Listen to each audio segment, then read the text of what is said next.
பரிசுத்தமுள்ள நல்ல பிதாவே, இந்த ஆசீர்வதிக்கப்பட்ட ஓய்வு நாளுக்காய் நன்றி செலுத்துகிறோம். இந்த நாளில் கூட நம்முடைய பாதப்படிக்கு நாங்கள் வருகிறோம்.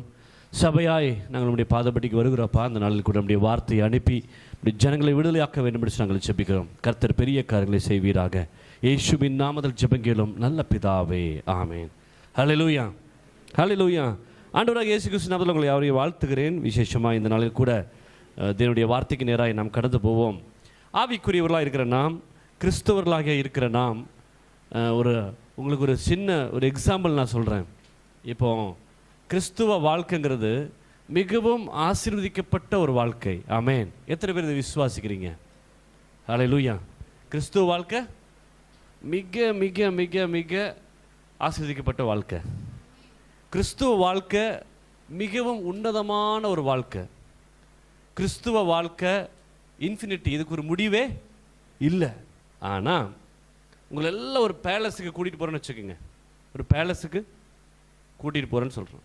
இந்த பேலஸில் வைடூரி இருக்குது, தங்கம் இருக்குது, எல்லா செல்வங்களும் இருக்குது, எல்லா செல்வங்களும் இருக்குது. ஆனால் ஒவ்வொன்றுக்கும் ஒரு பாஸ்வேர்டு இருக்குது. என்ன இருக்குது? ஒவ்வொன்றுக்கும் ஒரு பாஸ்வேர்டு. அங்கே போய் அந்த பாஸ்வேர்டு கொடுத்தாதான் அந்த பொருளை என்ன பண்ண முடியும்? எடுக்க முடியும். ஆனால் பாஸ்வேர்டு அங்கே சொல்ல மாட்டாங்க, முன்னாடியே சொல்லிடுவாங்க. அப்போ படித்து என்ன பண்ணணும்? மெமரி சொல்லுங்கள் எல்லாமே. ஆனால் எல்லாமே நம்பர்ஸ். இதுக்கு 3 to 4, அதுக்கு 5 to 4. ஆனால் பிட் எடுத்துகிட்டு போக முடியாது. நல்லா கவனிங்க. பிட் எடுத்துகிட்டு பேப்பரில் எழுத முடியாது. ஆனால் பாஸ்வேர்டு என்ன பண்ணியாச்சு? சொல்லுங்கள். தங்கத்துக்கு இது, வைரத்துக்கு இது பாஸ்வேர்டு அப்படின்னு எல்லாம் நம்ம வச்சாலும், ஆனால் எல்லாம் ஒவ்வொரு கிராம் தான் உங்களுக்கு கொடுக்குப்பாங்க. அப்படி வச்சுக்கோங்க. நீங்கள் ஒரு 100 பாஸ்வேர்டு வச்சிங்கன்னா ஒரு டைமண்ட், கோல்டு ஒரு 4 கிராம் அன்னன்னைக்கு அப்படி வச்சுக்கோங்க. அடுத்த வாரம் பாஸ்வேர்டை மாற்றிடுவாங்க. திருப்பி அடுத்த வாரம் என்ன பண்ணணும்? புது பாஸ்வேர்டை கற்றுக்கிட்டு போகணும். அப்படின்னு சொன்னால் த மோஸ்ட் இம்பார்ட்டண்ட் பாஸ்வேர்டை மைண்டில் வைக்கிறது தான் இம்பார்ட்டன்ட். கரெக்டு தானே? அதெல்லாம் அங்கே இருக்குது. இப்போ வாரம் சர்ச்சுக்கு வரீங்க, இங்கே பல செல்வங்கள் அப்படியே குவிஞ்சு கிடக்குது. ஆனால் என்னென்னா யாருக்குமே அந்த பாஸ்வேர்டை ஞாபகம் வைக்குங்கிற அறிவு இல்லை. யாருக்குமே அந்த பாஸ்வேர்டு இல்லை. அப்போ கிறிஸ்துவ ஜீவியம் என்பது ஆசீர்வாதத்தை சுதந்திரிக்கக்கூடிய நீங்கள் அதை மறந்து போகிறதுனால, அல்லது அதன் மேலே ஒரு கணிசரணை வைக்காததுனால உங்கள் வாழ்க்கை ரொம்ப அதே நிலைமையில் இருக்குது. நான் நிறைய பேர்த்து நான் துக்கப்படுறேன். ஆமேன். இந்த உன்னதமான அனுபவத்துக்கு வந்துட்டு அதனுடைய மேன்மையை நீங்கள் அறிந்து கொள்ளாமல் இருக்குது பார்க்கும்போது எனக்கு ரொம்ப துக்கமாக இருக்குது, சங்கட்டமாக இருக்குது. எத்தனை வருஷம் நீங்கள் இப்படியே போவீங்க? ஹல்லேலூயா. எத்தனை வருஷம்? இன்னும் எத்தனை வருஷம்? அப்போ கிறிஸ்துவ ஜீவியத்துக்கு வந்ததுக்கப்புறம் நம்ம வாழ்க்கை மாறலன்னு சொன்னால் பிரச்சனை கிறிஸ்தவத்திட்ட இல்லை, நம்மக்கிட்ட தான். ஆமேன். இயேசு எல்லாத்தையும் சக்ஸஸ் பண்ணிட்டு போயிட்டார். மரித்து 3ஆம் நாள் என்ன பண்ணிட்டாரு? உயிரோடு எழும்பி போயிட்டார். He succeed everything. அவர் நீ புதுசாக செய்ய போகிறதுக்கு ஒன்றுமே இல்லை.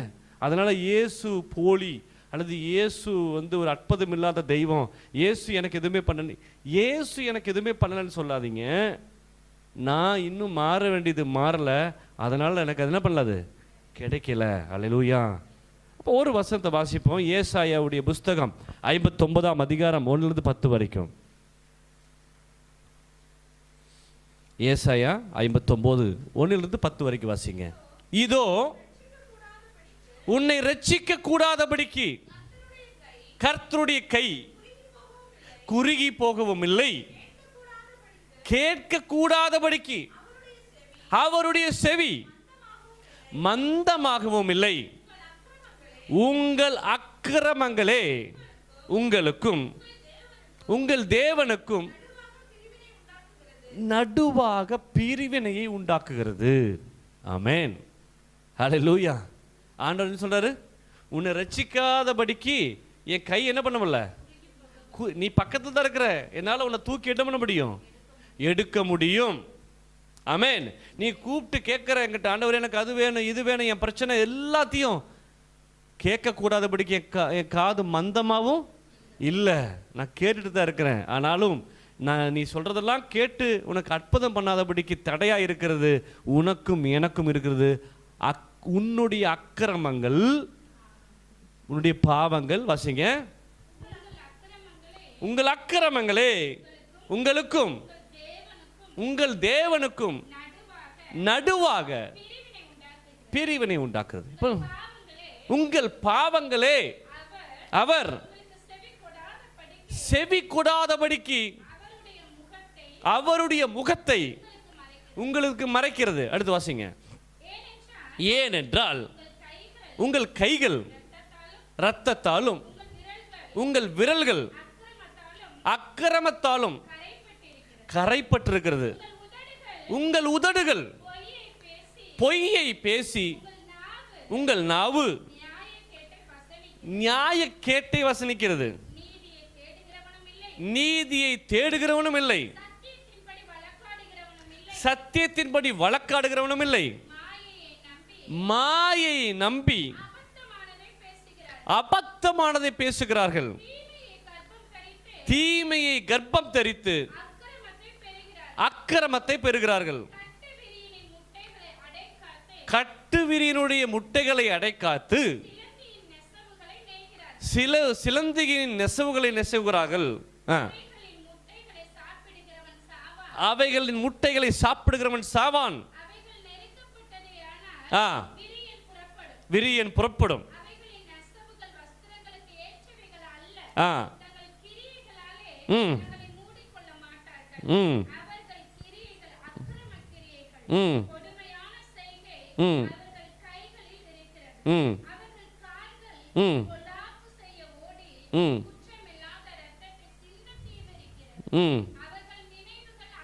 அவர்கள் நினைவுகள் அக்கிரம நினைவுகள், பால்கடிப்பும் அழிவும். சமாதான வழியை அறியார்கள். அவளுடைய நடைகளில் நியாயம் இல்லை. தங்கள் பாதைகளை தாங்களே கோணலாக்கி கொண்டார்கள்.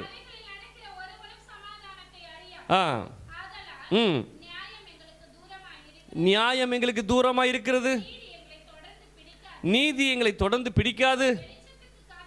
வெளிச்சத்துக்கு காத்திருந்தோம், இதோ இருள். பிரகாசத்துக்கு காத்திருந்தோம்,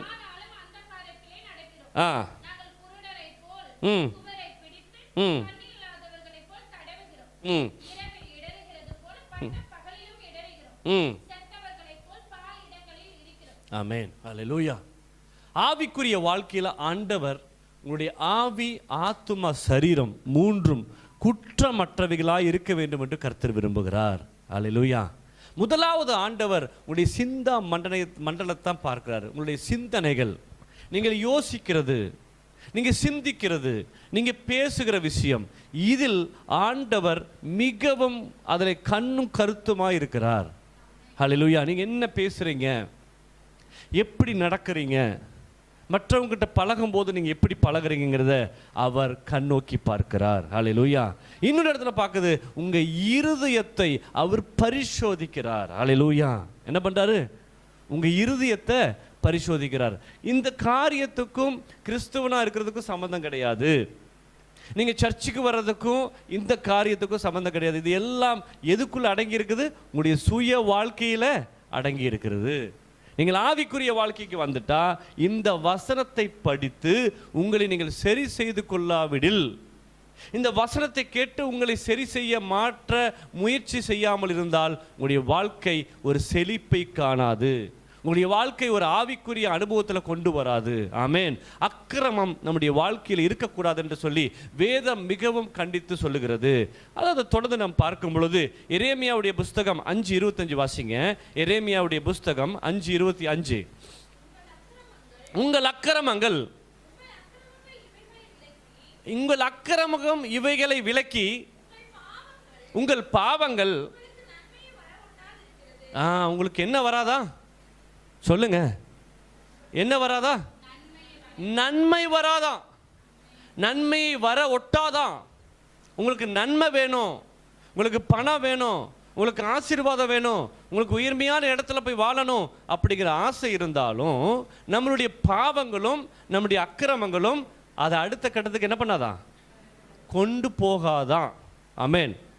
முன்னாடிலாம் ஏதாச்சும் நான் அப்படி ரொம்ப காரசாரமாக பேசினா மெசேஜ் முடிச்சுன்னு ராஜேஷ் வந்து கேட்பார், பாஸ்டர் எங்கிட்ட ஏதாச்சும் பிரச்சனை இருக்குதா சொல்லுங்கள் அப்படிம்பார். ஆமென்.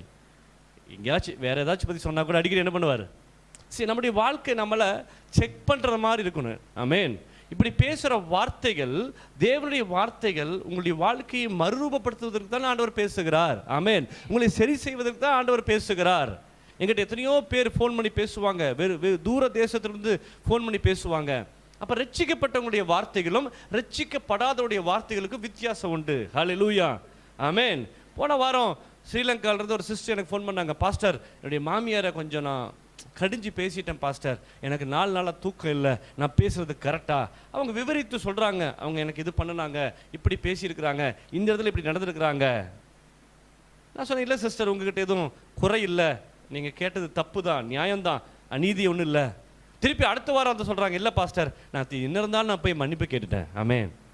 ஹல்லேலூயா. அப்போ ஒரு மனுஷனுடைய எனக்கும் ஒரு சகோதரிக்கு நடந்த கான்வர்சேஷனில் அவங்க பேசிட்டாங்க, தப்பாக ஒன்றும் பேசலை, அந்த கொஞ்சம் கடிஞ்சு பேசுகிறதே அவங்களால என்ன பண்ண முடியல, ஏற்றுக்கொள்ள முடியல. ஒரு பாஸ்டர்கிட்ட செக் பண்ணுறாங்க, நான் சொல்கிறேன் நியாயம்தான், நீங்கள் பேசுறதுல பெரிய தப்பு இல்லைன்னு சொல்லி சொன்னதுக்கு அப்புறமும் ஒருத்தர் போய் மன்னிப்பு கேட்குறாங்கன்னு சொன்னால் அதுதான் ஒரு சரியான இயல்பு. ஹல்லேலூயா.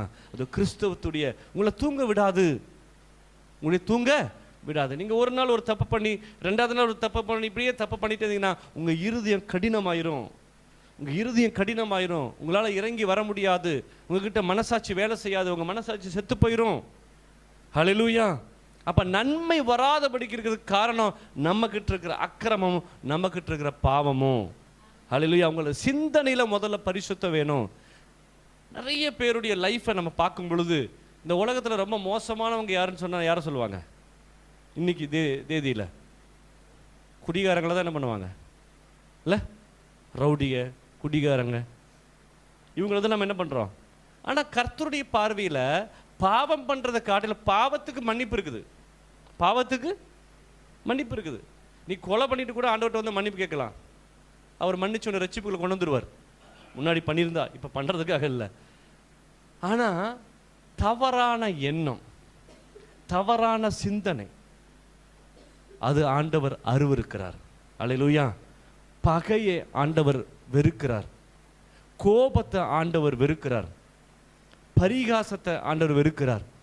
இது எல்லாம் ரொம்ப மோசமான பாவம். நம்ம நினச்சிட்டு இருக்கோம் இதெல்லாம் பெரிய பாவம். இல்லை இல்லை இல்லை இல்லை இல்லை, இதுதான் பிரதானமான பாவம். மாமிசத்தினுடைய கிரியைகள் அவை யாவையென? விபச்சாரம், வேசித்தனம், அசுத்தம், காமவிகாரம். அடுத்து பகைகள், விரோதங்கள், கோபங்கள், சண்டைகள், வைராக்கியங்கள். இது ஆண்டவரால் இதை சகிச்சு கொள்ள முடியாது.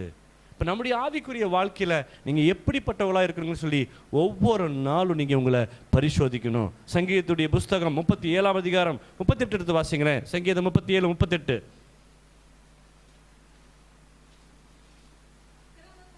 அக்கிரமக்காரர் ஏகமாய் அழிக்கப்படுவார்கள், அறுப்புண்டு போவதே துன்மார்க்கனுடைய முடிவு. அல்லேலூயா. மனுஷன் எதை விதைக்கிறானோ அதை கண்டிப்பா அறுப்பான். நீங்க செய்த மோசமான செயல்களுக்கு தண்டனைகள் இந்த பூமியில உண்டு. ஆண்டவர் நீதிமானுக்கு பூமியிலேயே சரி கட்டப்படும். நீங்கள் தெரிஞ்சோ தெரியாமையோ எல்லாம் ஞானசனம் எடுத்து ஆண்டவருடைய பிள்ளையா மாறிட்டீங்க. நீங்க ஆண்டவருடைய பிள்ளையா மாறாம இருந்தா இந்த தண்டனைக்கெல்லாம் சேர்ந்து ஒரு நாள் நரகத்தில் கொண்டு போய் தள்ளியிருப்பாரு.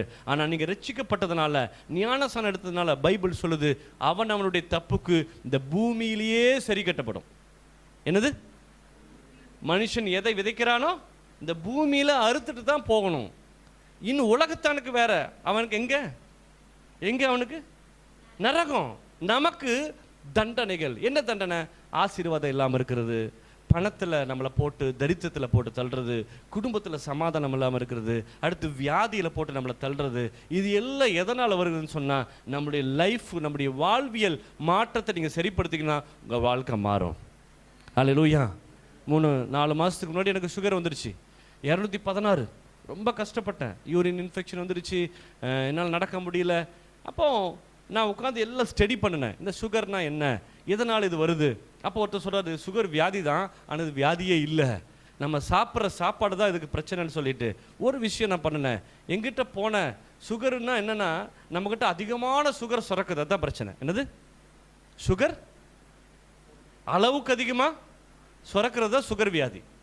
அளவுக்கு அதிகமாக ரத்தத்தில் ஏற்கனவே சர்க்கரை இருக்குது, நம்ம சாப்பிட்றதுலேயும் சர்க்கரை இருக்குது. அப்போ ரத்தத்தில் இருக்கிற சர்க்கரை என்ன பண்ணுது, போதுன்னு சொல்லிட்டு அந்த தோலை என்ன பண்ணுமா, அடைச்சிக்குமா. ரத்தம் எடுத்துக்காதான் சர்க்கரத்தை. ஏன்னா எனக்கு நிறைய இருக்குடா, நீ என்ன பண்ணாத, அனுப்பாத.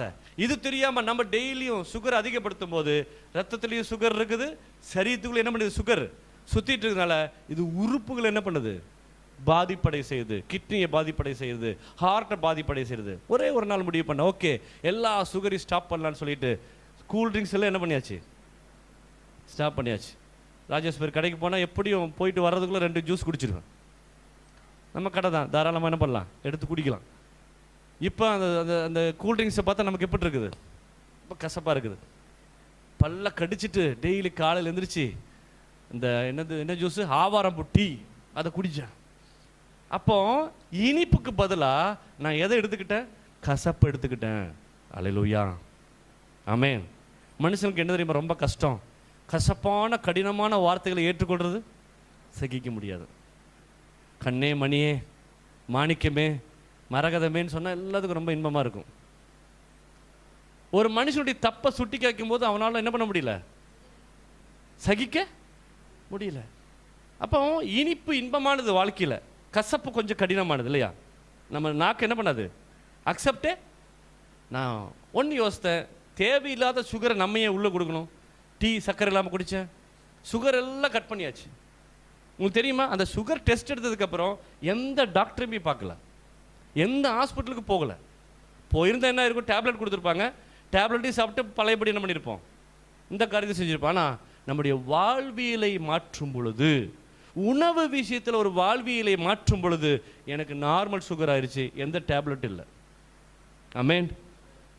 அதே போல தான் தெய்வத்துக்கு உங்களுக்கு இருக்கிற உறவை உங்களுடைய நடக்கையில், உங்களுடைய செய்கையில், உங்களுடைய பேச்சில் ஒரு மாறுதலை கம்பல்சரியாக நீங்கள் கொண்டு வந்தீங்கன்னு சொன்னால் உங்கள் வாழ்க்கை அற்புதமாய் மாறும். நான் எழுதி தரேன், உங்கள் வாழ்க்கை மாறும். நேற்று பேசினது போல் இன்னைக்கு பேசாதீங்க, இத்தனை வருஷம் நடந்து வந்தது போல் இனி நடக்காதீங்க, பாவத்தில் இருக்கும்போது வாழ்ந்தது போல பரிசுத்தம் பண்ணதுக்கு அப்புறம் வாழாதீங்க. ரெண்டுக்கும் வித்தியாசத்தை ஏற்படுத்துறீங்கன்னு சொன்னால் கர்த்தர் உங்களை நேசிக்கிறார், ஆண்டவர் நேசிக்கிறாரு, உங்களுக்கு உதவி பண்ண வருகிறார். ஆனால் நீங்கள் பழைய ஆளாக தான் இருக்கிறீங்க. என்ன இருக்கிறீங்க சொல்லுங்க, எப்படி இருக்கிறீங்க, பழைய ஆளாக இருக்கிறீங்க. நீங்கள் ஒரு புது ஆளாக மாறி இருக்கிறீங்க, புது ஆளாக நீங்கள் இருக்கணும்னு சொல்லி ஆண்டவர் விரும்புகிறார். அல்லேலூயா. அப்போ வாழ்வியலில் நம்ம சம்பந்தப்பட்ட இடத்துல ஒருத்தரை பற்றி ஒரு எக்ஸாம்பிள், இப்போ நான் அன்றைக்கி ஜாஸ்வாட்ட சொன்னேன். இப்போ ஜாஸ்வா ஒரு சட்டை போட்டு வந்திருக்கிறான், அழகான ட்ரெஸ்ஸு. நான் எல்லாரும் 100 பேர் இருக்கும், 100 பேர் என்ன மாதிரி சிந்திக்கணும், 100 பேர் முதல்ல அதை மைண்ட் பண்ணக்கூடாது. என்னது, 100 பேரும் அதை என்ன பண்ணக்கூடாது, மைண்ட் பண்ணக்கூடாது. ரெண்டாவது அதை பார்த்த கூட நல்லா இருக்கு, ஓகே. மூணாவது ஒரு சிந்தனை இருக்குது, இவனுக்கு காசு எங்கிருந்து தான் வருதோ. சில பேரை பார்த்தா அப்படியே தகன்னு எரியும். எதுக்கு அந்த சிந்தனை வருதுனே தெரியல. சில பேரை பார்த்தாலே பிடிக்காது, அவங்க பக்கத்தில் போய் உட்கார மாட்டாங்க. சில பேருக்கு சில இடம் தான் பிடிச்ச இடம். இந்த வாரம் சர்ச்சை வந்து அந்த இடத்துல அவங்க மட்டும்தான் உட்காரணும், வேற யாரும் என்ன பண்ண மாட்டாங்க, பிடிச்ச இடம். அப்போ நீ எதை சிந்திக்கிற உன்னோட லைஃப்பில்? ஆண்டவர் 24 மணி நேரம் உன் சிந்தனையும் உன் இருதயத்தையும், பைபிள் சொல்லுது, வசனம் சொல்லுது, ஆண்டவர் மனுஷனை நிமிஷந்தோறும் சோதிக்கிறாராம். நிமிஷந்தோறும், ஒரு நிமிஷத்துக்கு நிமிஷம் இவன் எப்படி இருக்கிறான், இவன் என்ன சிந்திக்கிறான். ஹல்லேலூயா, ஆமென். என்ன கேட்டால் எப்போதும் ஒரே மாதிரி பேசணும். ஒருத்தர் கடிஞ்சு பேசினா கூட 4 பேர் முன்னாடி கடிஞ்சு பேசினாலும் அந்த ஆள் கேட்கும்போது ஆமாம் அவனை திட்டினேன்னு சொல்கிற அளவுக்கு உனக்கு கெட்ஸ் இருந்தால் நீ பேசு, இல்லாட்டி நீ என்ன பண்ணாத, சொல்லுங்க, பேசாத. ரெண்டாவது ஒரு வசனம் நான் வாசிக்கிறேன், எரேமியா 9:5 வாசிங்க. எரேமியா 9:5.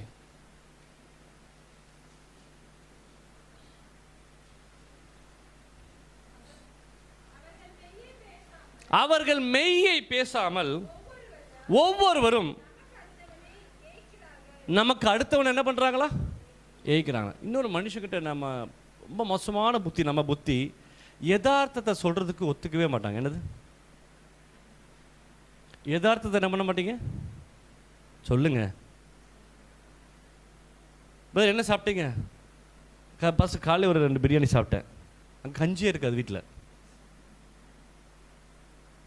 யதார்த்தமாக இருங்க, பொய் சொல்லாதீங்க. வசனம் என்ன சொல்லுது?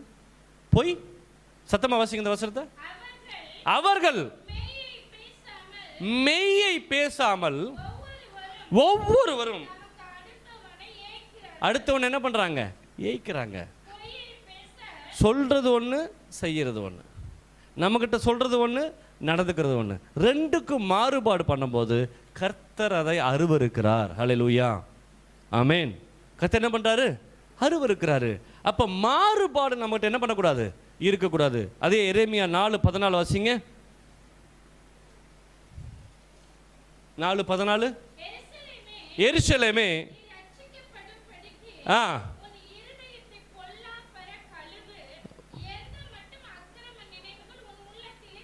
அக்கிரம நினைவு உங்ககிட்ட இருக்கக்கூடாது. உன் பொல்லாப்ப என்ன பண்ணணுமா?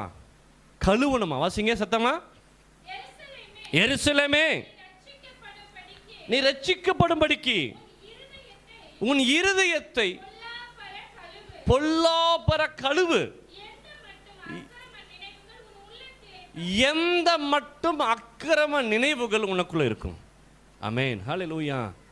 நீங்க ரட்சிக்கப்பட்டுட்டீங்க, நீங்க எல்லாம் மனம் திரும்பி ஞானசானம் எடுத்துட்டீங்க, நீங்க கிறிஸ்தவர் ஆயிட்டீங்க. நீங்க யதார்த்தமா இருக்கணும் எப்போதும். ஹல்லேலூயா. யதார்த்தமா பேசணும், யதார்த்தமான காரியங்களை சிந்திக்கணும். நம்முடைய கிறிஸ்துவ வாழ்க்கையில் நமக்கு பெரிய பிரச்சனை தெரியுமா? யூகங்கள். என்னது? அளவுக்கு அதிகமான யூகங்கள். யூகம் தான் ஒரு மனுஷனை ரொம்ப தவறாக கொண்டு போகும். ஆமென், ஹல்லேலூயா, ஹல்லேலூயா. ஒருத்தர் மௌனமாக இருந்தால் மௌனமாக இருக்குன்னு விட்டுறணும். ஒருத்தர் மௌனத்துக்கு நம்ம 1000 கண்ணு காது மூக்கு வச்சு நீங்கள் பேசுனீங்கன்னா அது எப்படி இருக்கும்? அவங்க ஏதோ மௌனமாக இருக்கிறாங்க, அவ்வளோதான். ஒருவேளை இதனால தான் அப்படி இருக்காங்களோ, ஒருவேளை அதனால தான் இப்படி இருக்கும். அப்படி ஒன்றுமே இல்லை. ஆமென். அப்போ மனுஷனுக்கு இந்த கேப் இருக்குது பார்த்தீங்களா? இடைவெளி. நம்முடைய லைஃப்பில் இடைவெளி என்ன பண்ணக்கூடாது? இருக்கக்கூடாது. Have to speak out. தைரியமாக போய் நீங்கள் என்ன பண்ணணும்? பேசணும். பிரதர் பிரைஸ்லார்ட், நல்லா இருக்கீங்களா? பாஸ்டர் பிரைஸ்லார்ட், நல்லா இருக்கீங்களா? பேசும்போது ஒருத்தர்கிட்ட பேசினாதான் அவங்களுடைய யதார்த்த நிலைமை என்னன்னு நமக்கு தெரியும். ஆமென். அப்போ பேசுகிறவர்களாக இருக்கணும். நம்முடைய லைஃப்பில் டபுள் மைண்ட் எப்போதும் என்ன பண்ணக்கூடாது?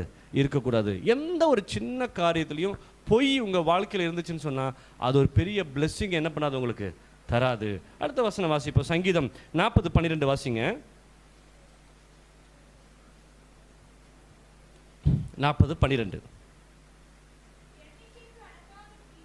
எண்ணிக்கைக்கு அடங்காத தீமைகள் என்னை சூழ்ந்து கொண்டது, என் அக்கிரமங்கள் என்னை தொடர்ந்து பிடித்தது.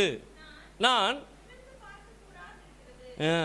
ஒரு வசனத்தை வாசிக்கலாம். ஆதியாகமம் 4ஆம் அதிகாரம் வாசிங்க. ஆதாம் தன் மனைவியாகிய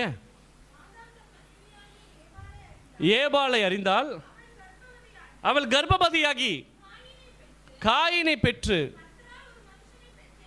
கர்த்தரால் ஒரு மனுஷனை பெற்றேன் என்றால் பின்பு ஆபேலை பெற்றாள். ஆபேல்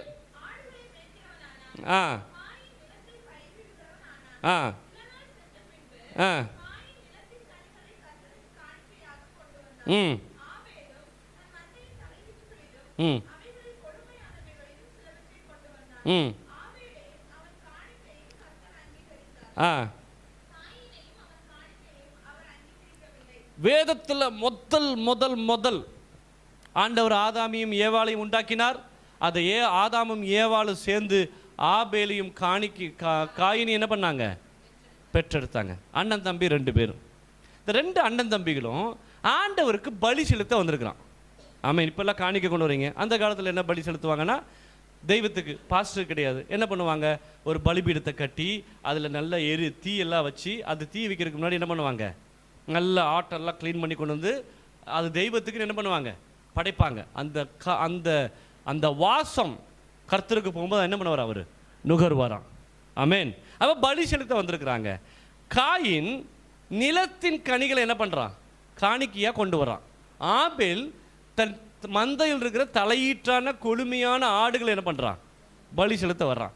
இந்த பலியில பிரச்சனை, இந்த கொண்டு வந்த பொருட்கள் பிரச்சனை. ஐயோ இவன் வச்சு வெறும் கனியை கொடுத்துட்டான், அதனால் நான் அங்கீகரிக்கல. அப்படி இல்லை. ஆண்டவர் ஆபேலுடைய கனியை என்ன பண்ணுறாரு? அங்கீகரிக்கிறாரு. காயினுடைய பலி என்ன பண்ணல?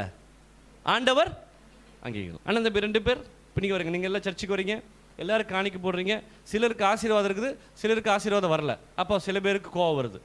நானும் தான் அந்த சர்ச்சுக்கு போகிறேன், நானும் தான் காணிக்க போடுறேன், எனக்கு மட்டும் ஒன்றும் நடக்க மாட்டேங்குது. அவன் கார் வாங்குறான், நல்ல ட்ரெஸ் போடுறான், கடை வைக்கிறான், அப்படி இருக்கிறான் இப்படி இருக்கிற யோசிச்சா முதல்ல அந்த சிந்தனையே அப்படி சிந்திக்கிறதுனால தான் ஆண்டவர் காயினை அங்கீகரிக்கவில்லை. இப்போ பாருங்க, ஆபேலுடைய பலியை அங்கீகரிச்சதுனால காயினுக்கு என்ன பண்ணுது? வசனத்தை வாசிங்க எடுத்து.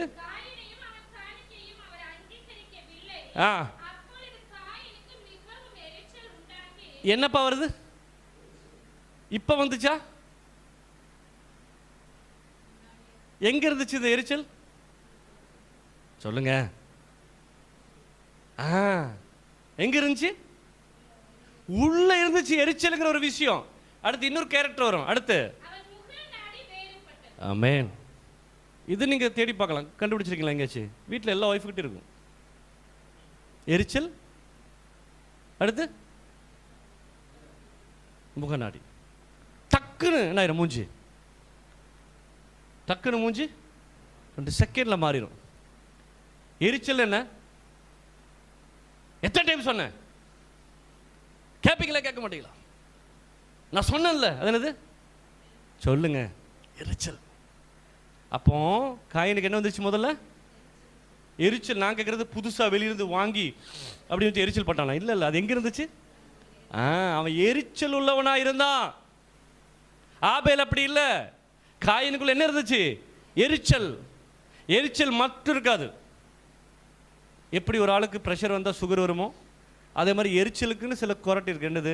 கோபம், வைராக்கியம், பகை, எரிச்சல், சண்டை. இதெல்லாம் ஒரு பேக்கேஜ். என்னது? ஒரு வியாதிக்கு ஒரு பேக்கேஜ் மாதிரி இந்த எரிச்சல் இருக்குங்கிட்ட என்ன இருக்கும்? சொல்லுங்க. இந்த சின்ன பிள்ளைகிட்டே பார்க்கலாம். இவர் இருந்தால் நான் இருக்க மாட்டேன், அவர் இருந்தால் என்னால் இது பண்ண முடியாது, எனக்கு அவங்க கூட சேர்ந்து போக முடியாது. இந்த சின்ன பிள்ளைங்க 3 பேர்த்துலேயும் என்ன இருக்குது? சொல்லுங்க. அவன் மட்டும் ஃபோன் வச்சிருக்கிறான், எனக்கு நீ கொடுக்கல. இதெல்லாம் எங்கேருந்து வருது? உள்ளேருந்து வருது. எங்கேருந்து வருது? இப்போ முக நாடி என்ன ஆயிடுச்சு? அடுத்து வாசிங்க பாருங்க. ஆண்டவர் நேரா காயின்ட்ட வராரு. காயினை நோக்கி, உனக்கு ஏன் எரிச்சல் உண்டாயிற்று? உன் முகநாடி ஏன் வேறுபட்டுச்சு? உனக்கு நன்மை செஞ்ச மேன்மை இல்லையா? நீ நன்மை செய்யாதிருந்தால் பாவம் வாசப்படியில் எப்போது படுத்திருக்கும்.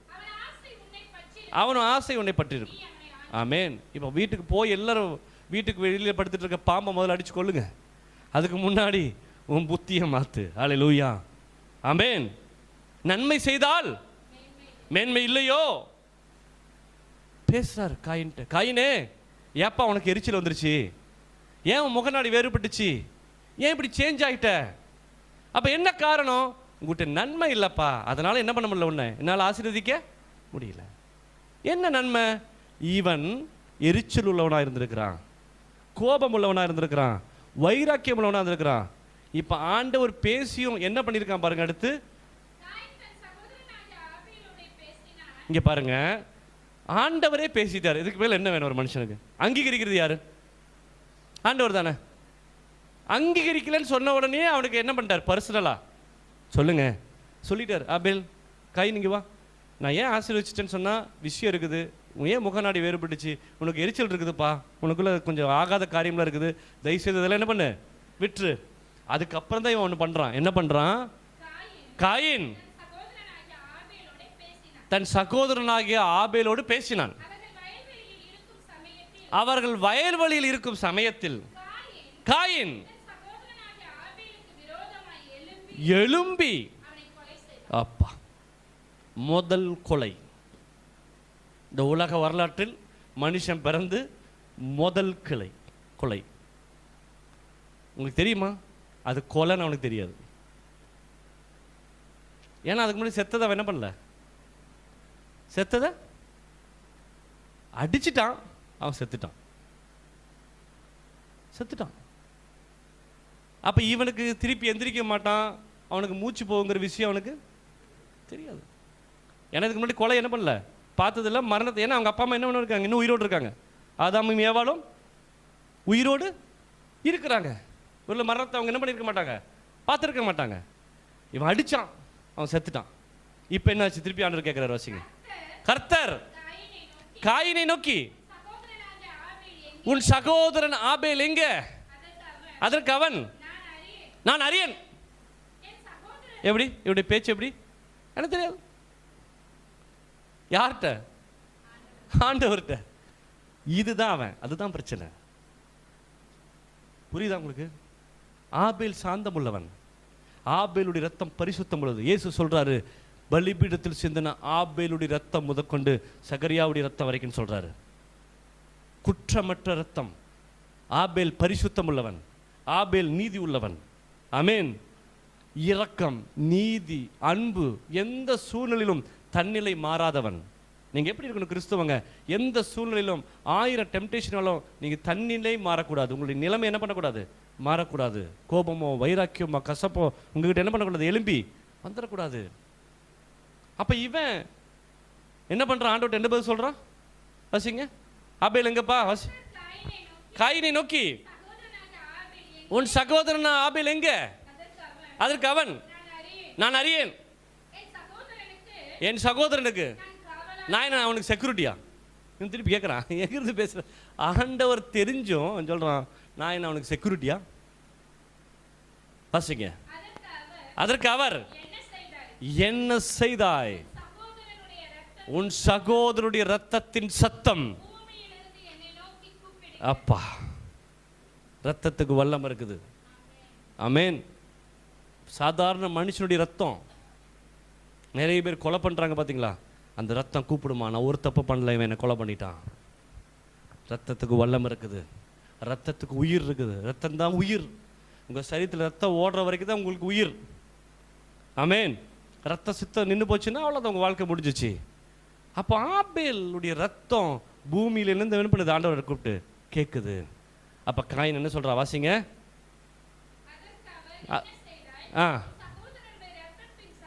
ம் ம் ம் ம் நீ சபிக்கப்பட்டிருப்பாய். நீ நிலத்தை பயிரிடும் போது அது நீ பலனை உனக்கு தராது. நீ இந்த பூமியில நிலையற்று அலைகிறவனா இருப்பாய். ரொம்ப சிம்பிள். நீ நன்மை செய்யாட்டி பூமியில அலைகிறவனா இருப்ப. எப்படி அலையிறது? வேலை தேடி அலையணும், கம்பெனி விட்டு கம்பெனி மாறணும், ஒரு இடத்துல குடியிருக்க முடியாது, குடும்ப ஜீவியம் கரெக்டாக போகாது, பிள்ளைகளை ஒருத்தி ஒரு பிரச்சனை இருக்கும். நிலையற்றவனாக இருப்பாய். இது பெர்மனண்ட்டு, நான் இங்கே வாழ போகிறேன்னு சொல்கிறதுக்கு உனக்கு வழி இல்லை. காரணம், உங்கள்கிட்ட நன்மை இல்லை. இந்த காலை வேளையில் நீங்கள் உங்களை பரிசோதிக்கணும். தேவ சமூகத்தில் அப்படியே எந்திரிச்சு இல்லைங்க. எல்லாரும் ஒரு விசை உங்களை நீங்கள் பரிசோதனை செய்யுங்க. உடைய வாழ்க்கை எப்படிப்பட்டதாக இருக்கிறது? இன்னும் முதல்ல நீ நல்லவனா? நீ நல்லவனா? உன்னை நீ பரிசோதனை செய். பண விஷயத்தில் நீ உண்மையா இருந்திருக்கிறியா? குடுக்கல் வாங்கல நீ உண்மையா இருந்திருக்கிறியா? நீ ஏமாத்தி இருக்கியா? திருடி இருக்கிறியா? உன் குடும்ப வாழ்க்கையில் நீ உண்மையா இருந்திருக்கிறியா? ஒரே ஒரு விசை உன்னை நீ பரிசோதனை செய். பரிசோதனை செய். ஆண்டவரோடு விளையாடாத. அவர் உன்னை பார்த்து கொண்டிருக்கிறார். நீ பேசுற வார்த்தையை அவர் கவனிக்கிறார். ஒரு சபையை விட்டு வெளியே போனதுக்கு அப்புறம் நீ என்ன வேணா பண்ணலாம் நினைக்காத. அவர் உன்னை பார்க்கிறவராக இருக்கிறார். ஒரு விசை, ஒரே ஒரு விசை தேவ சமூகத்தில்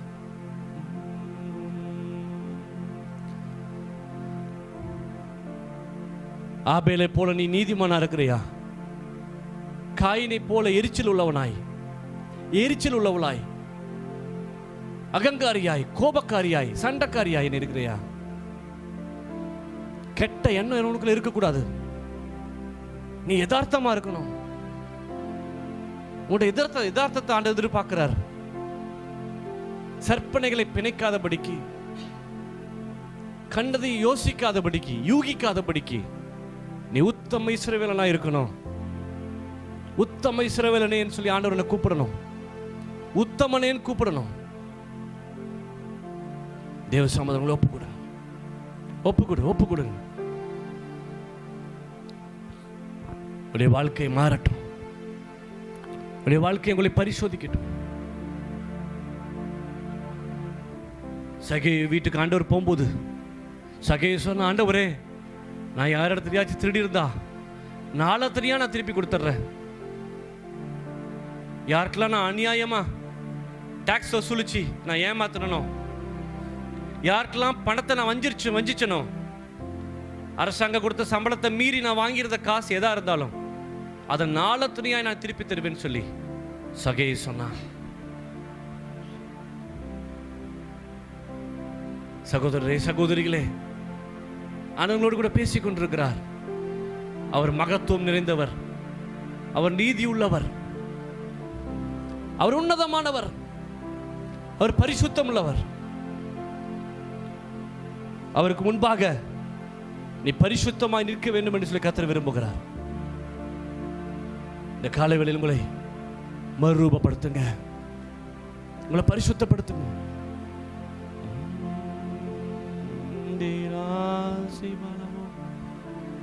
பாவத்தின் சம்பளம் ஏறி நரகம்தான் நிச்சயம். பாவத்தின் சம்பளம் ஏறி நரகம்தான் நிச்சயம். சத்திய தேவனின் கிருபையோ நித்திய ஜீவனை அருளுமே. சத்திய தேவனின் கிருபையோ நித்திய ஜீவனை அருளுமே. இந்த காலம் பொல்லாதது, உன்னை கர்த்தர் அழைக்கிறார். இந்த காலம் பொல்லாதது, உன்னை கர்த்தர் அழைக்கிறார்.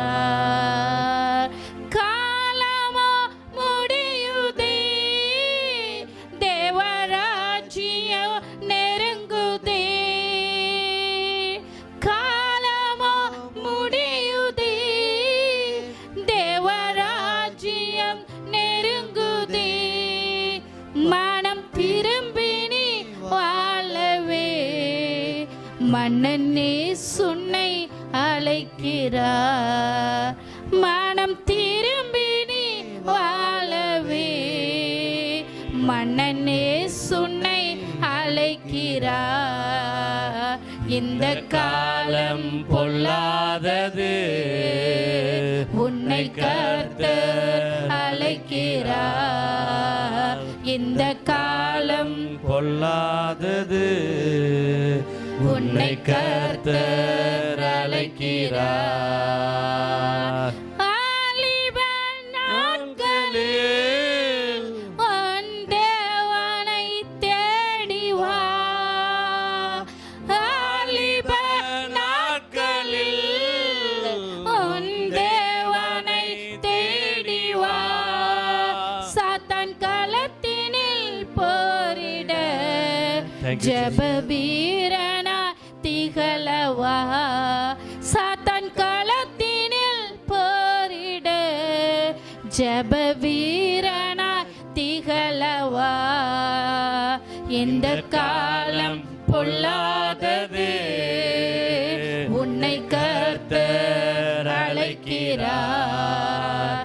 இந்த காலம் பொல்லாதது, உன்னை கர்த்தர் அழைக்கிறார். பாவத்தின் சம்பளம் எரி நரகம்தான் நிச்சயம். பாவத்தின் சம்பளம் எரி நரகம்தான் நிச்சயம். சத்திய தேவனின் கிருபையோ உங்களை பரிசுத்தப்படுத்துங்க. நித்திய ஜீவனை ஆண்டவரே, அக்கிரமம் என்ன எனக்குள்ள வேண்டாம்னு சொல்லுங்க. சத்திய பாவத்தை மன்னிங்கன்னு தேவனை சொல்லுங்க.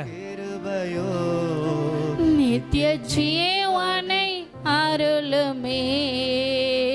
இந்த காலம் பொல்லாதது, உன்னை கர்த்தர் அழைக்கிறார்.